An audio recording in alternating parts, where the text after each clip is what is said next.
There we go. Okay, we'll call this meeting into order since I've been challenged on the 53-minute rule. We're gonna try and beat that. So, one, do we have any citizens willing? So we're already at item number 3. Can I get a motion to approve the minutes from last meeting? Can I get a second? Thank you. All in favor? All right, great. We will move on to item number 4. In order for time to discuss the bylaws and other things, I asked Colin to just present a written report, but if anyone has any questions about Colin's report, this would be the time to ask. Okay.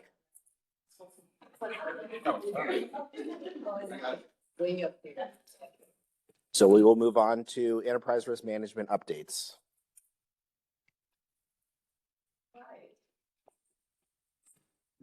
Thank you, Tom. Just as a reminder, we do have an enterprise risk management team here who that consists of members who handle our legal claims, our workplace violence events, our workers' comp, then our overall organizational use. So obviously I want to give credit where credit is due. We have a couple of members of our team in the room today. Our enterprise risk manager, Renee Garcia, and her analyst, So thank you guys for attending and working so hard to get this together for us. So today's presentation is going to focus on our enterprise risk assessment results. We do an enterprise risk assessment every year. And this past year, we did work with an outside consultant by the name of Tchd. We've talked about their work a little bit before, but we really wanted to make sure that we were taking advantage of the time that we were going to have to gather leaders' input around risks to make sure that we were doing that in the most efficient and effective way. And then we were also challenged by Dr. Duncan to make sure that we were pulling together broader perspectives of enterprise risk and not just focusing on the things that we will continue to do on a day-to-day basis, which are managing our legal claims risk, our workers' comp risk, and our workplace violence. So we launched the survey in December of 2025, and it stayed open for January the 9th. And in connection with kind of taking a broader view, kind of broke it out into 2 components. We did a risk assessment of our ability to really execute on our strategic plan. And then we also looked at broader healthcare risks and had leaders from that. We invited 124 leaders, director level and above, to participate. We had 95 people complete the survey. But really focusing at that VP level and above, we have had really high participation. Of the 26 individuals invited, 23 did actually complete the survey. So you all are familiar with our strategic priorities of workforce access and financial sustainability, but this took a dive a little bit deeper at that next level of what are some of those strategic objectives. And these are the things that we will really rank risk against, see how leaders view our ability to deliver on our strategic plan. And as I get into the results a little bit, we did include in your red folders some background information that supported the assessment, and those include our risk definitions. So for each of the categories of risks that we were having individuals rank against, we provided them with a definition of what that was. We have a risk summary document there for you to look at, and it shows really what challenge those particular risks can fall in, whether it be strategic, operational, financial, human capital, whether it's a legal required, regulatory compliance risk, information technology, or it's an external risk. And then we also provided you with the kind of overarching healthcare risks that, list that we received from Tchd so that we could also get our leaders to write that in the second half of it. So we, compiled those results. What really shook out was that leaders felt these were the top risks, that could potentially impact our abilities to execute on our strategic plan. And again, access to care, it remains at the top of the list. It's essentially the risk of not being able to meet patient needs because of inadequate or unavailable resources. That doesn't mean it's necessarily reality. It just means that we have to keep it top of mind because that is a risk for us. And when we look at risk, we're always thinking of likelihood and impact. And so that did shake out from a leader's perspective as one of our top challenges. Information technology is up there. And again, we're not saying that we have any existing issues with our infrastructure, but it's always going to be something that can be a threat to us if we're not constantly keeping an eye on that. We will talk a little bit about, where from a healthcare lens, AI comes into play, and so you'll start to see some overlap in what we're talking about from a strategic plan perspective and from an overarching healthcare perspective. And then we had our facility capacity planning, so the need in that, we know that that's top of mind for the organization. We know that that is also driving our work on making sure that we remain financially sustainable and have the ability to move forward with those facility plans. And interestingly enough, and I'll probably repeat this later on in matchup, you can tell that the leaders are really tracking on what those top priorities that the board has laid out, that the CEO has laid out, because as Dr. Duncan and I were reflecting on when I went over this with her, all of this fits within that work. So we're going to just be helping to manage that from a risk perspective as well.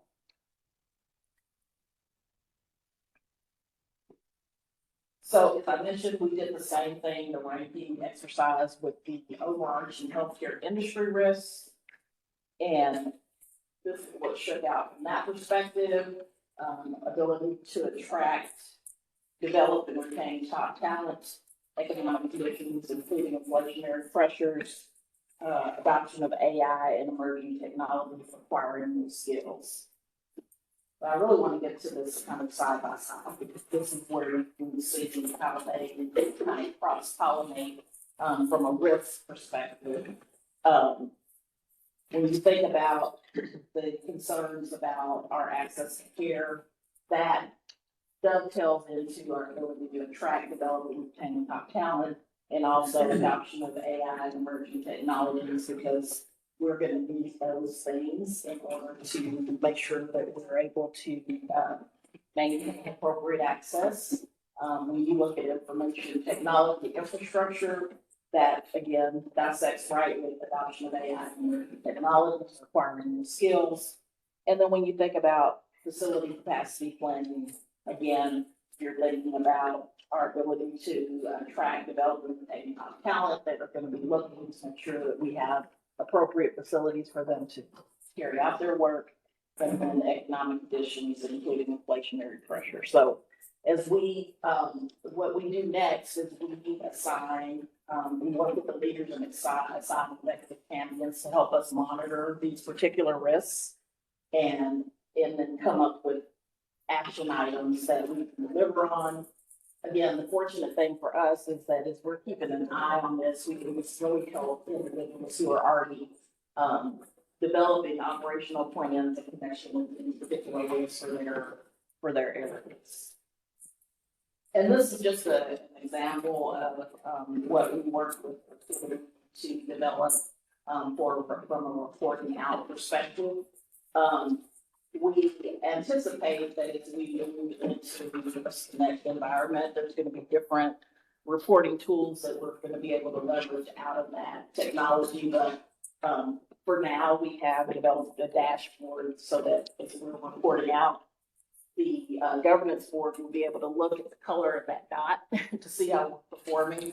This is red because obviously if we categorize something as high risk, we're going to be coming out on red.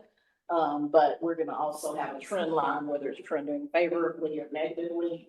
And so you'll be able to, at a glance, see how we believe that we are situated from a risk perspective. And that concludes my report on overarching. Great. Any questions? Thank you. Okay, we will move on to item number C, which is a discussion of the board bylaws and potential amendments. So to give you a little bit of a context, this issue kind of came back up again during the recent leadership transition with a little bit of a clunky process around ascension and then some other modernization that needed to happen within the bylaws. So Daphne and her wonderful legal skills, based on the comments of the board. Each board member was solicited for comments during this process. I'm not sure how many submitted, but we did offer them. And what we've come up here is a list of proposed changes. We can kind of walk through a majority of them, but really the one that probably piques the most interest of everyone here is going to be the term limits in the chair, the vice chair, and the secretary. But we'll get to all of them if you have specific questions about that. As we kind of roll through, are we going to throw this up on the screen too, or are we? Okay, that's fine. Not a big deal. Okay. So based on the clunkiness of the last one, the term limits for the chair, vice chair, and secretary. So some of the comments, my comments, were related to defining the officer terms, removal of officers during their term, removal of language regarding successive terms, and how vacancies in officer position should be handled. Based on some conversation, I think there's some flexibility and leeway here about what this board may want to do. One of the options that I have seen be successful is that every 2 years, which is the typical reign of a chair or a vice chair or a secretary, that there needs to be a reaffirmation of the board in that position, and that it is not an automatic ascension between secretary to vice chair to chair. I, for one, am not a big proponent of automatic successions because someone may be a great secretary or maybe a great vice chair, but may not be have the temperament or the knowledge needed to run run a chairmanship of a board. So with that, instead of being reactive, where we would have to, as happened during that meeting where DT ascended, where someone would have to call out and formally nominate someone else for the chair instead of the ascension, this would be a proactive step to where every 2 years the board reaffirms the leadership that it sees fit for that next level. There's also some conversations about how we nuance that, but that's really the major component to this bylaw change. The rest is pretty technical in terms of, I mean, Dorothy, you can chime in here if you found anything else really substantive within that conversation yesterday, but I'd like to open it up and just have some conversation about the succession, the term limits, and how this board selects its leadership. I think one of the deals that we talked about yesterday was doing that, you would eliminate the nominating committee and just allow nominations for the floor. From the floor. One of my concerns is that a nominating committee does more than just put names on the slate. So one of the deals is, what if nobody is nominated from the floor to work the committee? And that has happened on some of the issues, on some of the boards that I've been on that didn't have a succession plan or anything. Nobody, if they nominated, they removed themselves. Nominating kind of takes care of that meeting with different folks and saying who's interested, and usually with more than one, with all of the board members. So that's one of my concerns on just doing away with it. is that you eliminate a group or someone sitting there and kind of get at least a few buy-ins before we go out there. Because just like at the last, somebody nominated somebody who said, no, don't do it. So that's one of my concerns about eliminating nominating. Is the nominating committee based on open records? Meaning, did the meeting that happened last time, was that on the public record, or did it happen outside of it? So the nominating committee is not an open meeting for purposes of the Open Meetings Act. So they are free to kind of discuss proposed candidates and do that work and bring it back. The discussion, that happened in the actual meeting to do the vote, that is an open meeting. My experience last summer was the nominating committee was very divisive. I was removed from the nominating committee at probably the worst possible time that change could be made. And I just think it's a tool to do harm to this board. And I would say take nominations from the floor in an open meeting and let everybody defend their position, rather than having a closed meeting that the rest of the board doesn't know about. And then we're presenting the nominees. But I think what happened last summer, we need to get rid of the nominating committee. Even having a nominating committee does not prevent you from nominating from the floor. A nominating committee only brings forth a slate, and normally it's a by position that you would open it up and say, but if it was the chair, the slate has nominated this person. Are there any nominations from the board? You can also get nominations from the board at that time. So There was a recommendation at the last meeting. on the floor, yes. Yeah, so. It was clunky, though. I agree. It was very clunky. I agree. Yes, Mr. Emerson. My opinion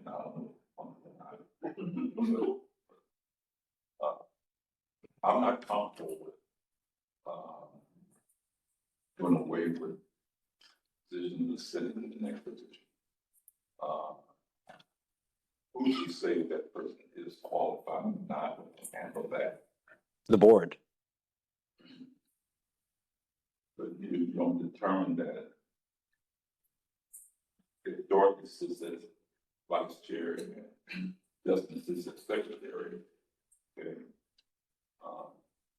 The nominating committee in discussion looked at those positions first before they recommended it for that slate. So we didn't just What was the criteria that was used? look at it criteria we used it at the time on the board, it's board meeting involvement. Here, Respective other board members, what was their background? As you sit on the board, you look at different ones that's asking for to make a decision.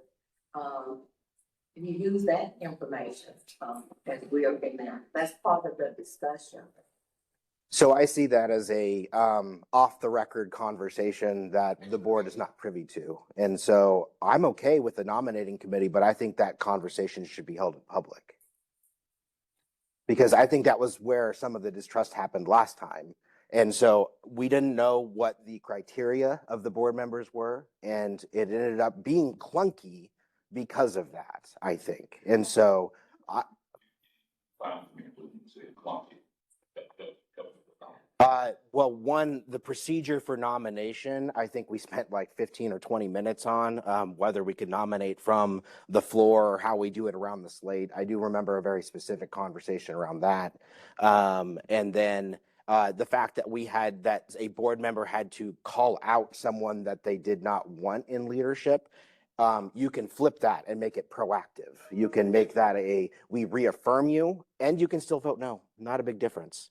But instead of an automatic extension, which again, I think the board, from a checks and balances perspective, needs to have the ability to annually assess or semi-annually assess, which is very common practice in most boards.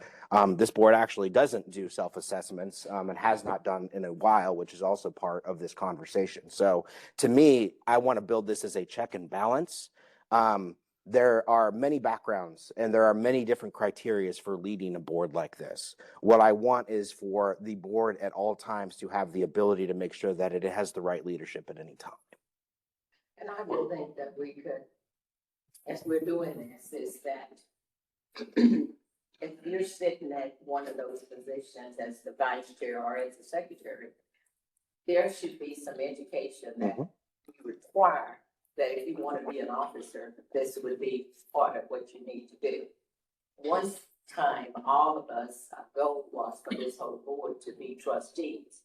That was the education process. We were doing it.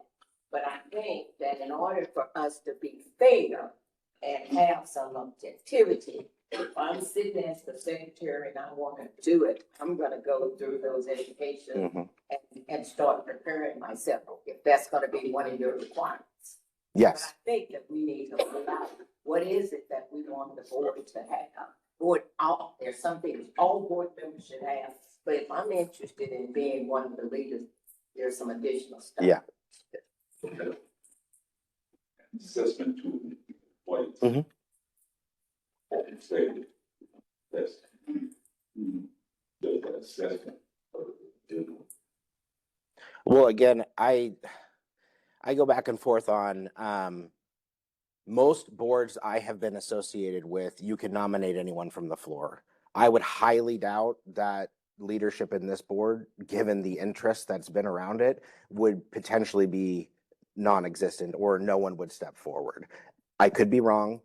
You guys have been here longer than I have. I just know general common practice and just watching that I don't think folks will not want to step into leadership here on this board.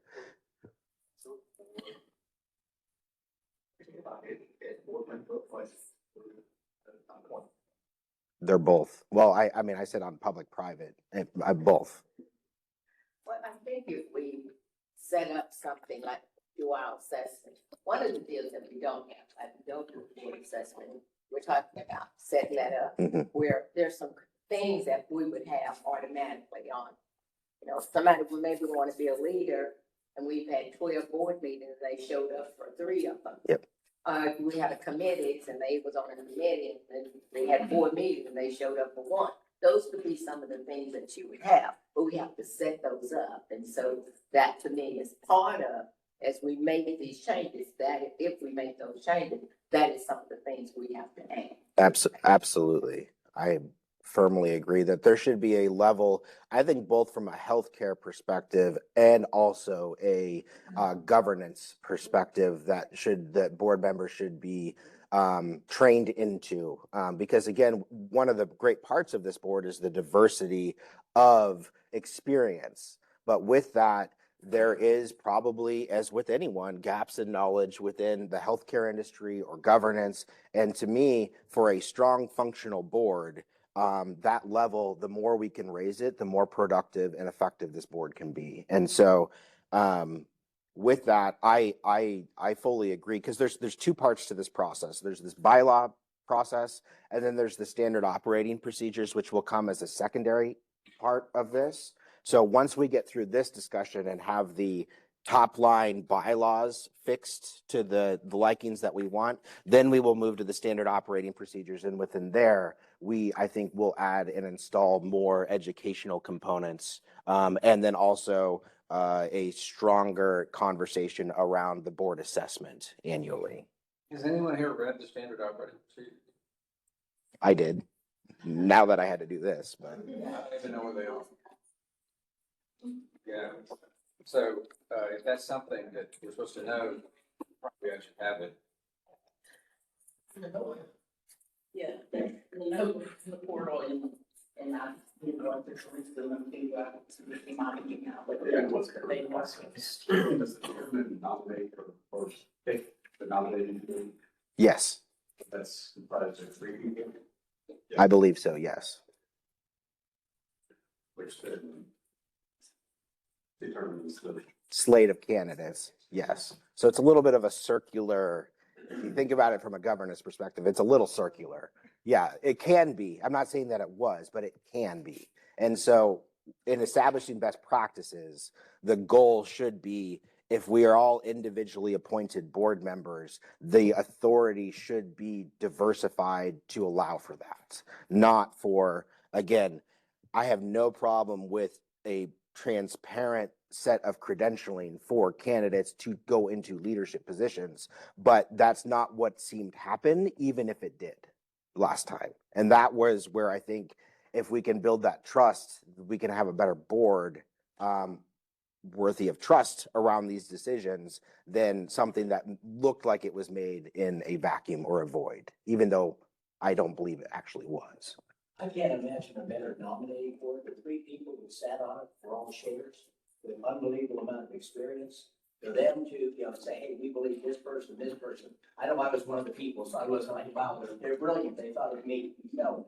But the fact that the experience they brought to the table is unbelievable. I've been several boards I've sat on, and I was in several governments.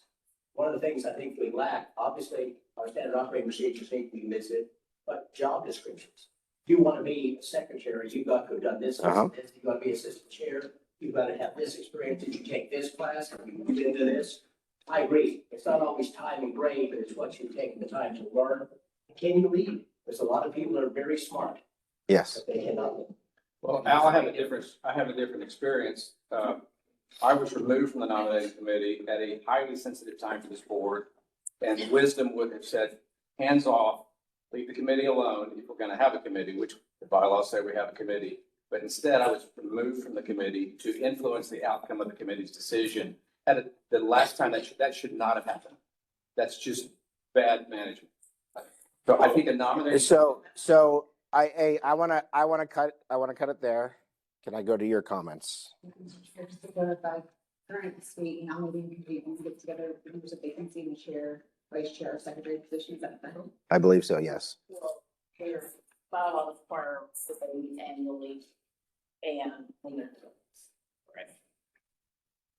We should not.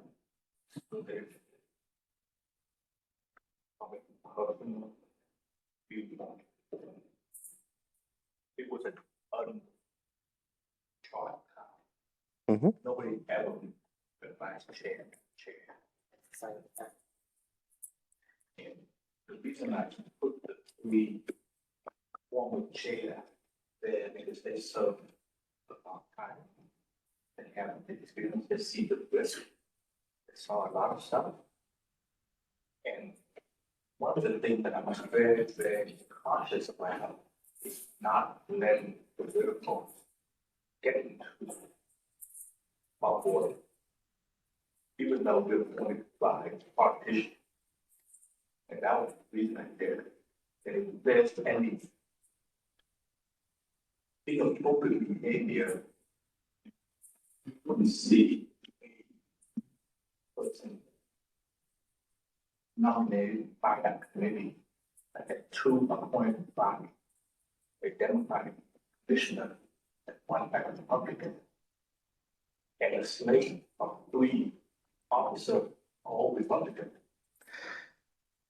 So I agree. And I'm not saying, I do not want to say that anything actually happened at that. I'm not going to go to that level. But what I am saying is that procedurally, it would be nice if it was much more transparent and we had an established set of credentialing for why that decision was made. I agree.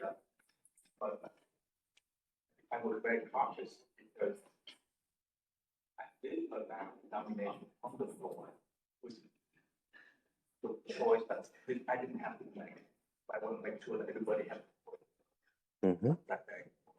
See, but that also goes to my point is that you allowed that to happen. That wasn't structurally written into the bylaws. So you made a decision to allow nominations from the floor when you just said that you didn't have to. And to me, that makes an even stronger argument for constant reaffirmation of leadership. That's not totally correct. sat on the board several years. And there has always been an opportunity, regardless of the chair allows nominating on the floor. That has always been the process that nominating committee came within the slate of office.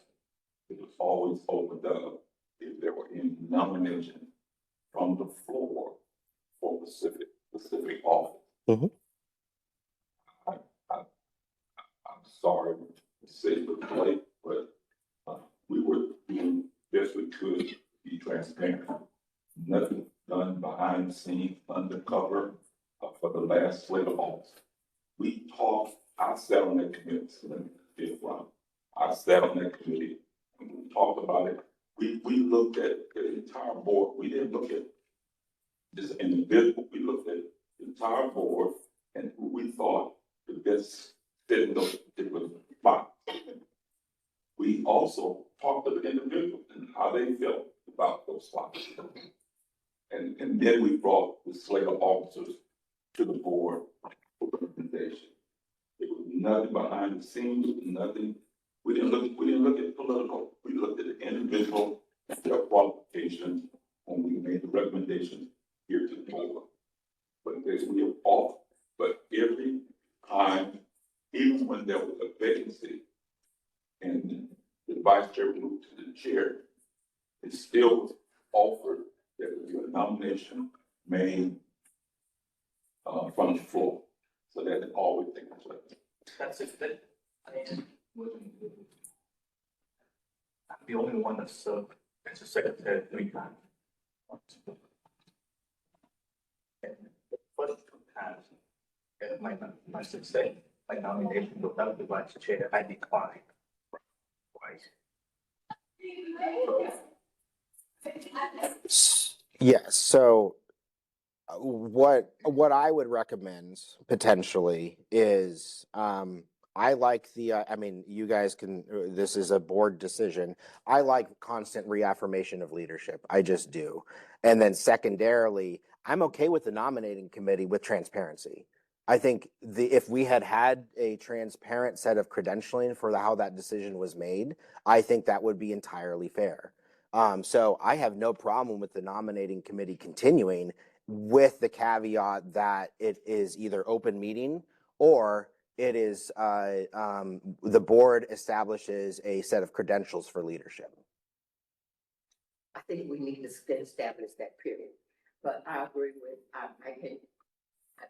I'm not, when you say we're gonna affirm every 2 years, well, your chair don't serve, but if it's gonna serve 2 years. Yeah, isn't the board chairmanship 2 years?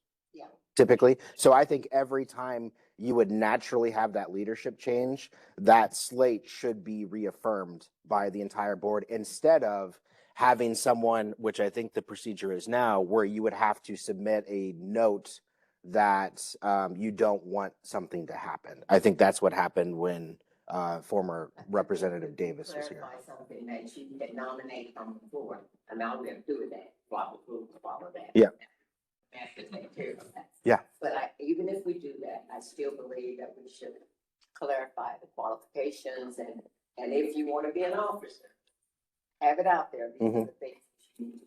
Yep, I concur. And we would have to, I'm just gonna add this in, if you guys were going to think through kind of that 2-step process of nominations from the floor, it would have to go back to be kind of bumped against the qualifications to make sure that the nominee met those qualifications. Yeah. before it would actually get to a ballot.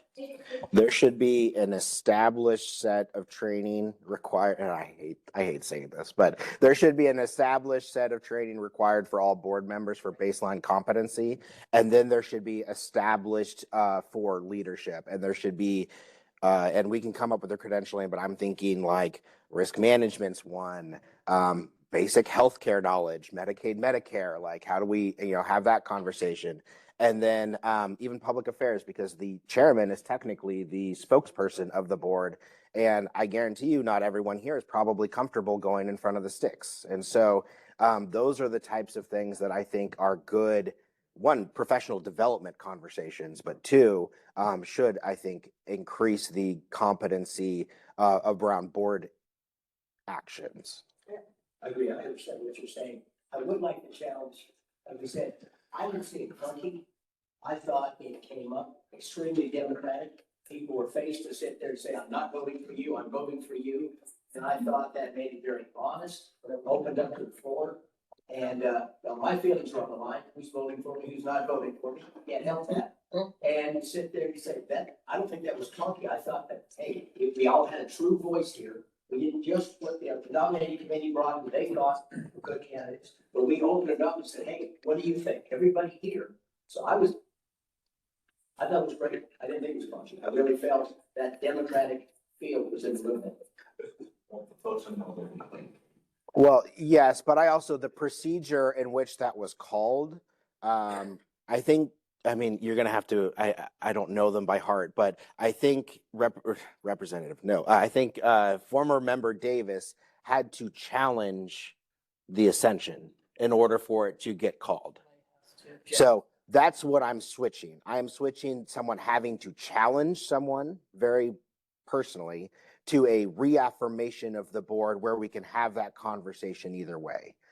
To me, I'm trying to take the politics out of it a little bit because that was part of the clunkiness. So as it would look, again, board decision, as it would look would be every 2 years, that entire slate would be reaffirmed into the positions, the chairman, the vice chairman, and the secretary, instead of it just automatically going unless someone challenges.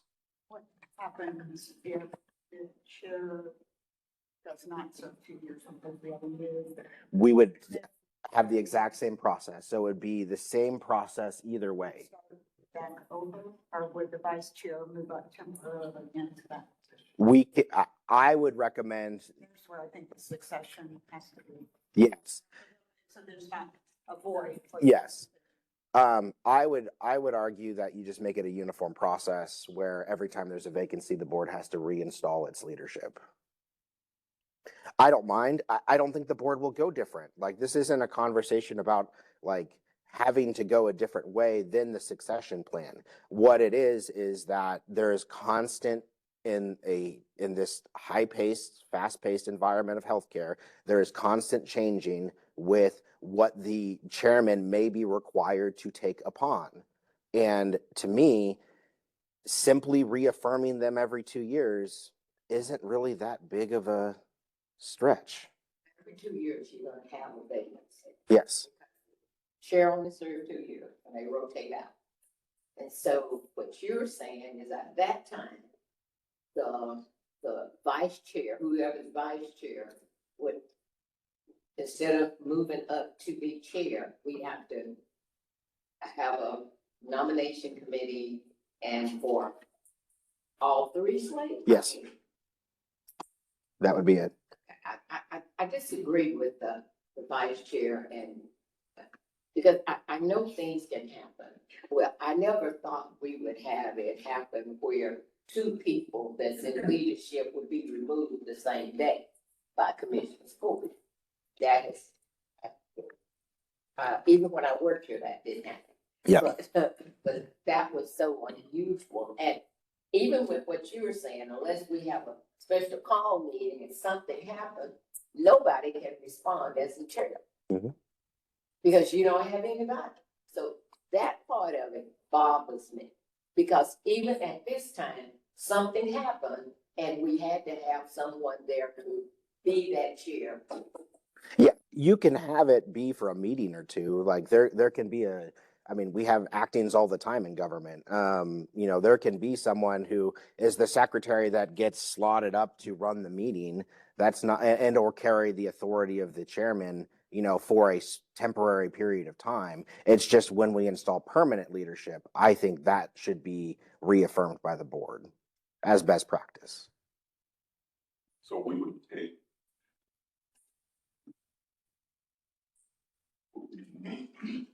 that the vice chair now going to send the chair.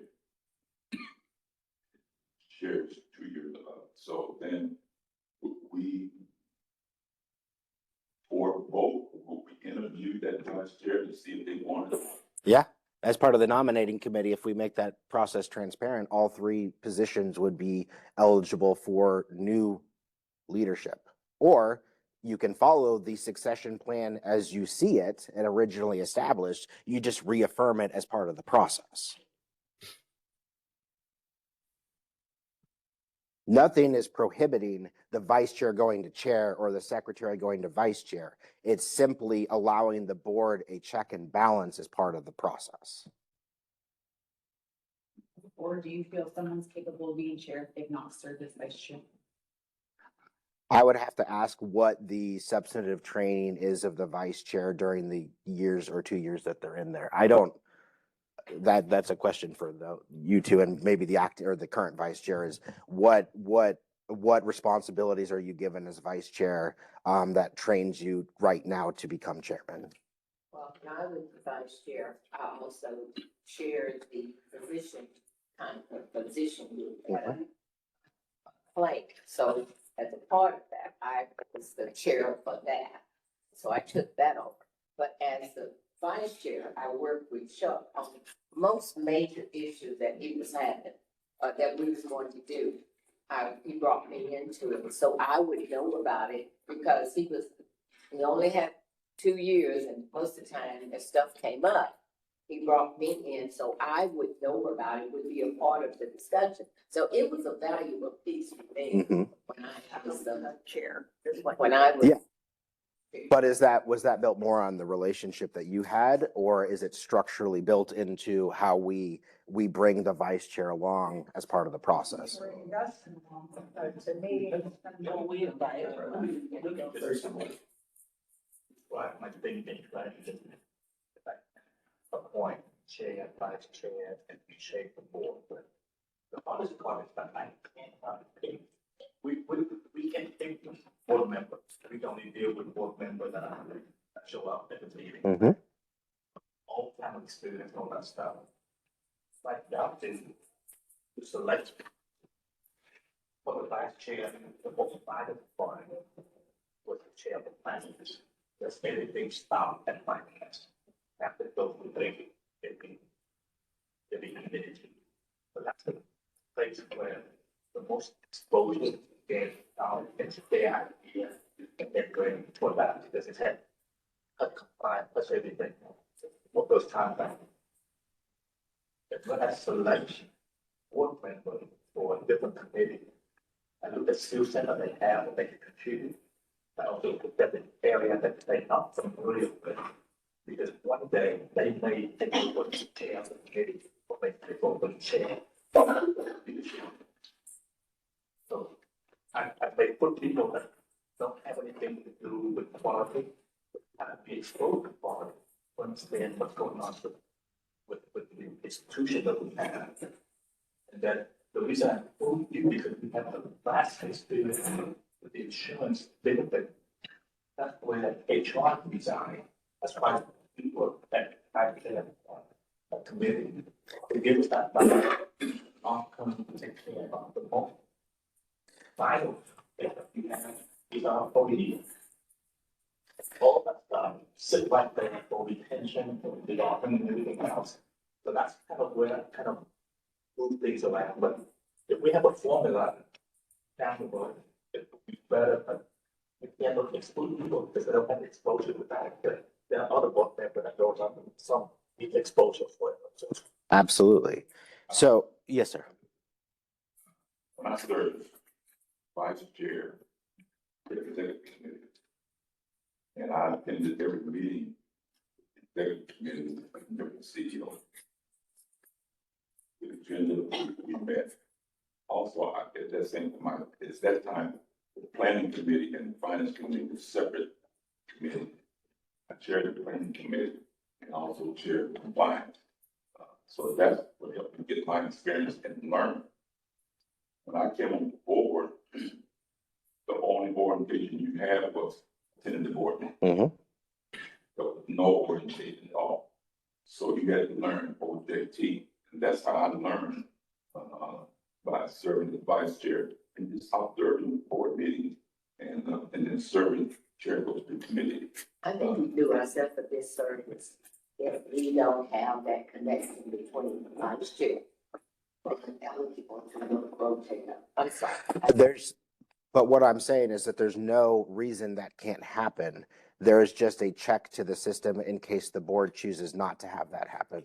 Instead of someone personally calling someone out and saying, we don't think you're qualified to do it, the entire board redeliberates on that conversation, which is very common practice in government, biannually. So there's nothing prohibiting the vice chair moving to the chair unless the board sees it otherwise. And even if they move, we still would have the opportunity to nominate someone from the floor. If we put Robert's rules in there, that's part of it. Yeah. So that will take care of that. Yeah. And you always have the secretary spot that's gonna open. I think that might be where you start looking in your mind. Mhm. These are the things that you're looking for and let the board know it. But and guess what?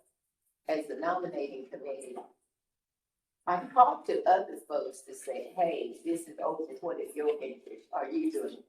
Some of them said, I'm not interested in that. Number one, it's time the other person said I'm gonna be gone a lot. So it wasn't just that.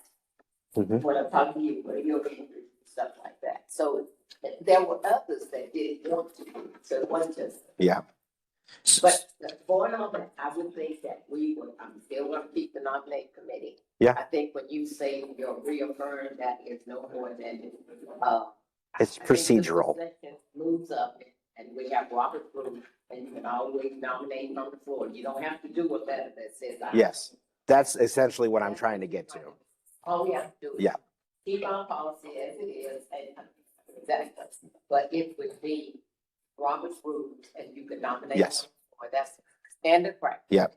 I don't know why this time it became not, because ever since I've been here, they've been nominated from the floor. Yep.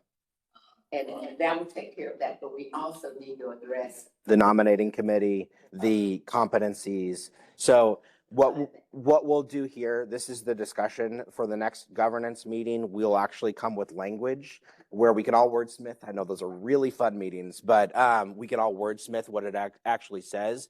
But that will be the structure. What we're trying to do is get the structural component so that way Daphne and her team can actually put it into words and practice. So with that, we will bring language on this issue that kind of is built on that conversation, and then the board through the governance and then through board action will be able to have their input and then go forward. So just for time's sake, I'm going to jump to the other sections if anyone else has questions. So section 2.1, the board of managers will consist of at least 7, but no more than 15 members. This section, we want to just update to statute. Right now, I believe it's 9. Is that correct? Now it says those 7, but no more than 15. Oh, that's it. Sorry, I had my math wrong. It says no more than 5, no less than 5, no more than 15. So I think we're just gonna match it exactly to the statute. Section 2.2, this was just clunky. So it was recommended to move the sentence regarding president of the med staff to the end of the paragraph to not be right in the middle. Section 2. That's still 2.2. 2.3, we recommended we just keep the language as is. 2.4, the letter of resignation, there was some updates with the standard operating procedures that we just thought would make that a lot less clunky. And again, feel free, Daphne is going to answer these questions much better than I did, or I do. Let's see, section 2.5 through 2.9, updating the strategic plan. It says 3 years. I think we're due a 5-year strategic plan, so that just updates the strategic plan there. Section 2.6.4, this section be amended to permit any officer to preside over the meetings. Right now, it says that the chair or the vice chair can. In the case that those 2 people that can't be there, the secretary would be allowed to slot up into that. So that solves kind of the temporary issue. I'm going to keep going. we're gonna have this process done every 3 years now, since it had been a little while since we've done the bylaws. So we want to put in a requirement that every 3 years that the bylaws get reviewed. And then, where was this? There was one more section that was,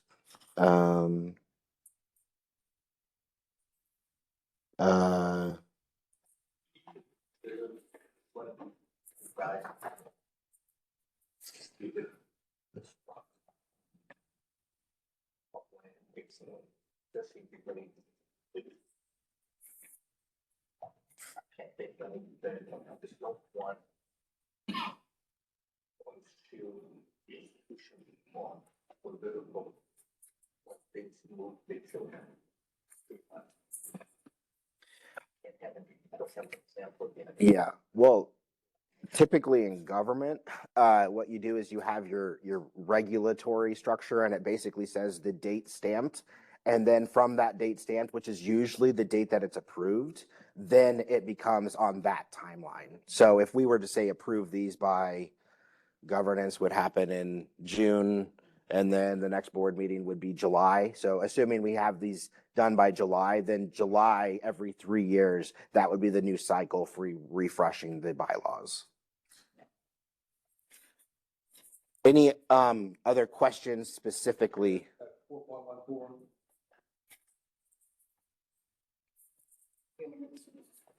Oh, human resources.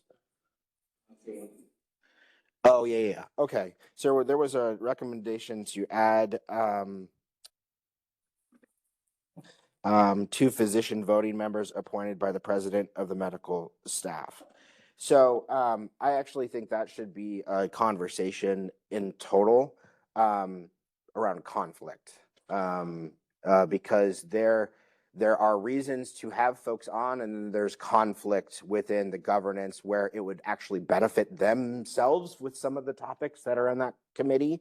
And so what I'd like to do is ask maybe you at some point before the next governance meeting to look at what a conflict would look like in that type of process, and actually set it as uniform across all of the other committees, because I actually don't, that type of ruling is all over the place when it comes to governance committee. There are voting members, HR committees, there aren't. Like, what I'd like to do is have an established policy across each one of them for what the staff is allowed to participate in. That way it's more clear, as opposed to just being, it feels like a little arbitrary on this, because there are things that I think they should be involved in, and there are things that I think would be an absolute conflict of interest if a board member had that type of conflict as well. So you're talking about voting, Both. whether they can discuss, you're talking about whether they can vote. Yes. That's specific, when you're talking about conflict, not discussions, participation, but voting. Yes, standard operating procedures about which policies they are brought in on, and then from a conflict perspective, which ones that we as a board would feel comfortable that don't put them in uncomfortable positions. Because if you're doing pay or employee benefits or something like that, that actually directly impacts the members of that committee. And that in any other instance would be a conflict. So should the commissioners and the county judge not vote on the property tax rate because they all have property in Tarrant County and they benefit from their decisions? Well, I think that's statutory, and this is bylaws. I mean, I agree in most instances, if that was a private board, that would be a decision that they would be conflicted out of, but that's just not how I state law wouldn't works. say that the doctors shouldn't vote on any of the committees because they work here and it might influence or help them. They wouldn't be voting on anything then. Because they're here, they work here. But the doctors have their committees too. Let me see if I can say this with what I want to say here. Why don't we have something that is on the agenda for discussion? The collaboration at the leadership of the hospital. And they would, based on our request as chair, vice chair, that committee, do we best the right participation or advise people so that we can dig deeper into that particular subject, right? If we don't do that, that's that's the fault of the committee chair. But we do have knowledge, proper research and proper information to go to that committee, discuss. That's my lifetime. Yeah, you're right, you're right. It's not like something just pull things out. Yeah. Basically, what I want is y'all to come back with a recommendation on what it's comfortable with from a governance perspective, because it's a governance question. What, from a governing board of executives, are we comfortable with delineating that power? Because that's really the conversation. And with the intent that I do want as much input as possible, and also to not put anyone in conflict of interest issues, because again, that's a very, that's a very normal conversation for most government levels. Is that okay? Does that make sense? There are other hospital committees and positions through the med. Yes. There are not board members that sit on that, but there are opportunities within the organization for physicians to weigh in and to contribute to kind of what the decisions that are brought forward. And where is the committee membership spelled out? Is that the standard Yes, and so that we do have 2 physician members on each of the committees except for this one. Okay. When the discussion came up to the board last time, the decision was made, given the duties of the HR committee, that we would not have physician members on that particular committee. Well, let's just come back again with the recommendation for how we uniformly treat that across the board. How's the recommendation about that you're seeking? What's the process for this recommendation? Because we're having a discussion right now. Well, I think what I want to understand is what the role is on actually each position, and what, from a conflict specifically perspective, would put folks into where a board member would be conflicted out. If you are if you're talking about employee benefits, that is a conflict if you work for the hospital. We can have that because we don't work for the hospital. And so those are the types of discussions across the board I want to understand for the next governance meeting, to add that and make that uniform across the board, because there may be ways that they do participate in the HR committee, but there may be things that they are not allowed to participate in the HR committee. And that's what I'm trying to split the baby on. I think that one of the other points that I want us to look at is physicians have committees that they specifically work with, and they're not inviting any of board members or anybody else into. And that's okay, because I think that's where they need to have that. And I think that for me to show up at med exec committee and sit in on their meeting is gonna kind of, oh, okay, we're here for a closed session. They don't say, you don't need to be in here. It might not say it, but that's what it should be saying. There are just certain things that we should not be a part of, and they should not be a part of. And I think just looking at it. Yeah. I think, again, the goal is just governance and making sure that we get the input and we at the right appropriate places, and that we don't get the input at the inappropriate places. And so, again, it's a governance conversation, not a specific topic conversation. Okay, and then to governance, Mr. Chair, the committees, the doctors have votes on the committees, and they should have votes on all the committees. They do not have a vote at the board, and anything a committee decides is not binding. It has to be approved by the board. That's where the doctors don't vote. They do not vote on the board, but the committees, which are really advisory committees, they have no power. The committees are where the doctors have their say here at JPS. That say should not be limited in any fashion. Their vote should not be limited in any fashion. The board, when it meets, can reject the committee's recommendations. The doctors do not vote on the board. So from a governance perspective, it's not a governance issue because the committees aren't binding. Well, conflict follows you all the way through your responsibility from the board level to the subcommittee level. And as a board, we don't look at votes for the governance. We'd have to reinstall a really rigid vote structure for us to understand who voted yes or no, in order for that to not be potentially tainted with bias. Yes, ma'am. As a position member of this committee, want to share with you guys. Conflict. No, I'm just. I don't know if you all have words of how we end up here. So current setting and adapting, correct me if I'm wrong. President medical staff appoints, two members to the selective committees. President medical staff can sit as an alternate. So I'm technically probably an alternate for Dr. Patar here. Our hope and our goal is to put people in these seats that are fully, bought into the JPS mission and want to be supportive of the board and the work that is going on at the board level. Part of the benefit of being here is that we get to hear what your thought process is, what your goals are, what you're going to achieve. And in addition to Dr. Duncan, Dr. Assad, who often attend, we can be that avenue through which we can share this information with frontline physicians. Yeah. So in that sense, I think you can use us to support what you're doing, and having us in the know can be helpful to achieving the goal. I completely concur. The goal of this is not to exclude by any stretch. The goal of this is to be uniform in how we apply those policies. I recognize there's conversations that we should not be a part of in regard to benefits and money. And if there are certain pieces we need to be excluded from for the benefit of the organization, that makes great sense. Yeah. Not all positions here are employed by JPS. So Fair that enough. is another.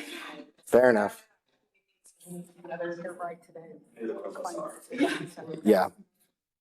Yeah, and that goes into the standard operating procedures for how we treat that relationship. Because again, why would the board delineate to someone outside of JPS? So, yes, ma'am. As a new board member, and all of this was very familiar. I mean, like, all over, how to run a hospital, all these things, and we mentioned training, and I'm going through the SOP, where are these training classes? You know, I'm on the finance committee. You know, I think Jill does a very great, I mean, Kim does a great job in what she does and going through the finance. There's a lot of stuff that I would still want to know. Mm-hmm. Where are those classes? You know, Jill, you know, she does both the operations, you know, not the development, that, you know, on the legal side. Where are these classes and how do you get to this information? And then my next question. On the SOPs, look like they're being updated. They were originally adopted in 2006. Yeah, they have not been updated. And they have not been. So when we're referencing SOPs, we need to make sure we have the correct information updated that we're going to reference to. And I also agree, I mean, I don't know, I came in when y'all was going through all this stuff. Chair, vice chair, and I don't know if I would call it clunky, I just thought it was very disorganized. Mm-hmm. And, you know, I would like to see some type of structure with that. And I don't know, and maybe it's just me not knowing, but, you know, being appointed to a board like this, I mean, there's just a lot of stuff. I mean, even with you guys have been on here for a while, just even the procurement side of things. You know, we sit here and we're voting on multi-million-dollar things, but do we even know anything about this yet or what we're voting on? You know, one thing, you know, one bid may come through, and I was just surprised that nobody can question it. Like, why do we have 3? Or why are we showing 4? So I think, I mean, there's a lot of stuff that I want to talk about, but I still want to be quiet and listen as well, you know, it's like. Yeah. But you know, I mean, you sit up there chairing this committee, right? So it came in the same time. Yeah, I think a week before. Yeah. Yeah. See those, you know, because I would, you know, I can, you know, jump in and take a class here, whether it's virtual or whether it's a meeting. Address what board training is versus kind of the education of what goes on in the organization. Yes. You're never going to be able to understand operations and funding. Right. I've been in safety net for 35 years, and I'm just going to tell you, I'm still learning about supplemental whatever. Yeah. And so, Yeah. but there is, Dish. I sit on a lot of boards, and I don't know the details of each of the areas from HR benefits or whatever, but there is a board training that I go through, and I know Daphne and Colin take you through. Oh, yeah, but I think that those so that you understand what your role and responsibility is. Yeah. So I just want to throw that out there. Yeah, I did. That's what I'm saying. What else did you talk about other than what I did go through with Daphne? Yep. Colin, I sat with you and I sat with you and I sat with Yep. you. You know, is there anything additional that you talk about? Yes. So what we're trying to do is take it from the bylaws then change the standard operating procedures to match the bylaws. And then within that, have the conversation about baseline training, which can be both technical, like compliance, how to be on a board, what are the state laws, et cetera. And then, you know, maybe more of a JPS 101 where, you know, like this is what the ER does and how they go through things. And so those are two technical sides that I think would be beneficial within that training system, but those will be written into the standard operating procedures, right? And the qualifications once we get through the bylaws. So bylaws first, then we'll have the same discussion around standard operating procedures. And then we will basically, by that point, have the whole thing enshrined into a 3-year annual or 3-year cycle where we constantly re-update as opposed to 2006. I think that education too, there's just been so many new members, so we had one during contract and procurement, that process, that went through, but that was at the time that people were here, so. No, I was just wanting to get some clarification on that when you were talking about different, you know, when they were talking about being a chair, whatever for finance, was that related specifically to JPS or is that our outside experience that you're talking about bringing to the table? Both. Yeah. And then we have, you know, access to government institutions. Mhm. If there's other things you want to learn about, right, we'll come take that, et cetera. But like coming up with the product. So that's what we're gonna do. Yeah, I might make one thing. So one is, for everybody here on board. When I came on board, nothing. Yeah. Nothing.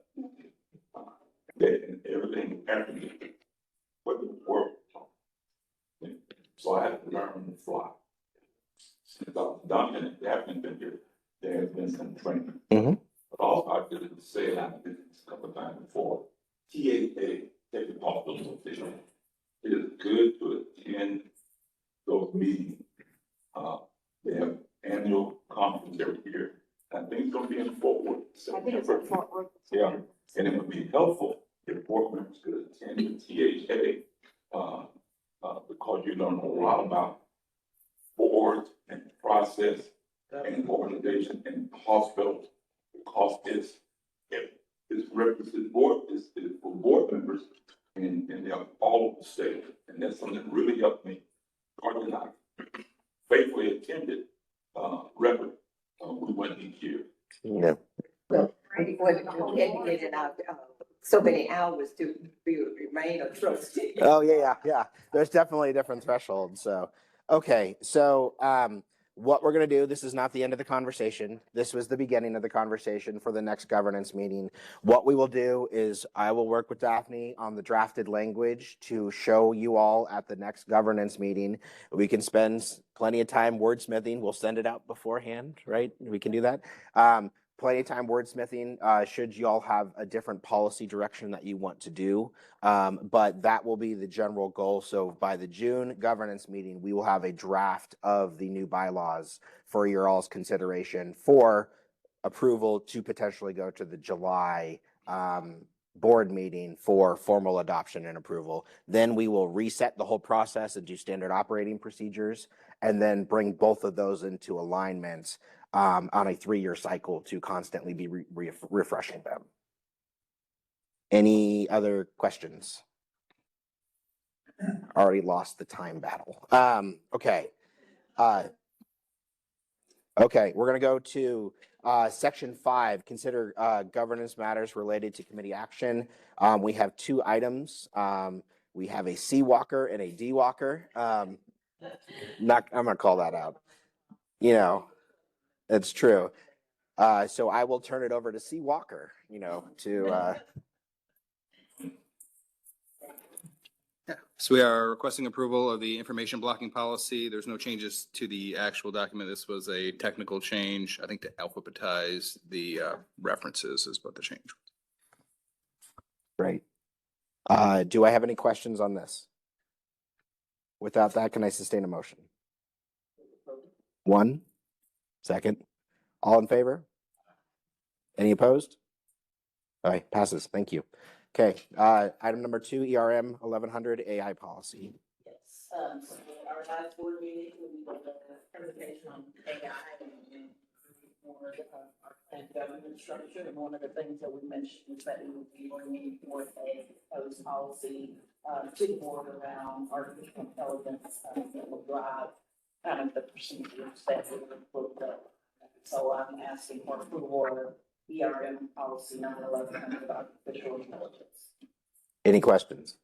I had a question on the governance committee where they had positive positions on it.